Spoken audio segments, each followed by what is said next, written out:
இன்றே டவுன்லோட் செய்து உங்கள் ஃபேவரட் ஷோக்களை என்ஜாய் பண்ணுங்க. என்னம்மா ஆச்சு?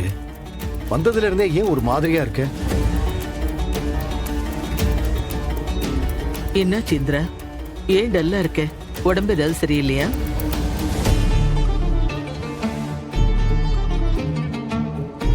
என்ன இந்திரா, நாங்க கேட்டுக்கிட்டே இருக்கோம், நீ பதிலே சொல்லாம இருக்க. மீட்டிங் போன இடத்துல ஏதாவது பிரச்சனையா? சித்தப்பா, நீங்களும் தானே போனீங்க, என்னாச்சு? அக்கா ஏன் இப்படி இருக்காங்க?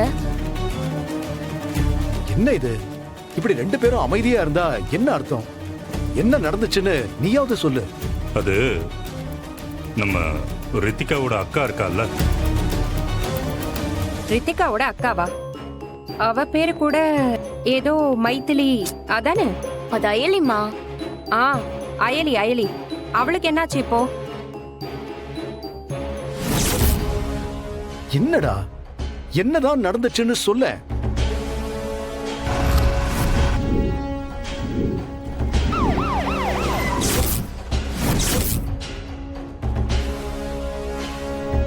இவரு குழந்தைய கிட்னாப் பண்ண வரல.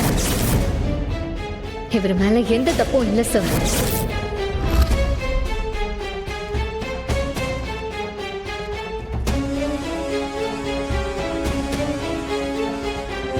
இதை வச்சே இந்த கல்யாணத்தை எப்படியாவது நிறுத்துறேன். அந்த செழியனுக்கு சப்போர்ட் பண்ணி நம்ம இந்திராணி அவர் ரொம்ப அசிங்கப்படுத்திட்டா. அது என்னவோ தெரியல, சொல்லி வச்ச மாதிரி எங்க கிட்ட ஒரு வார்த்தை கூட அந்த பொண்ணு பேசல.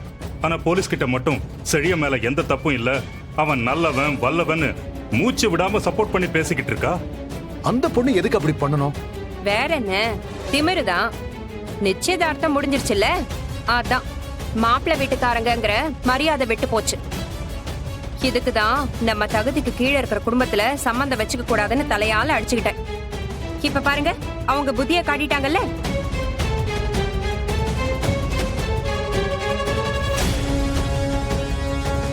தங்கச்சி வாழ போற வீட்டுக்காரங்களுக்கு ஒரு பிரச்சனைன்னு வந்தா அவங்களுக்கு உதவி பண்ணலனாலும் பரவாயில்ல, உபதிரவம் பண்ணாமையாவது இருக்கணும். இந்திரா, இதை இப்படியே விடக்கூடாது. நீ அந்த பொண்ணுக்கு போனை போட்டு கொடு, நான் பேசுறேன். 4 வார்த்தை நல்லா கேட்டு விடுறேன். விடுங்க சித்தி, போன் எல்லாம் பண்ண வேண்டாம். எதுக்கு தேவையில்லாம இதை பெருசு பண்ணிக்கிட்டு?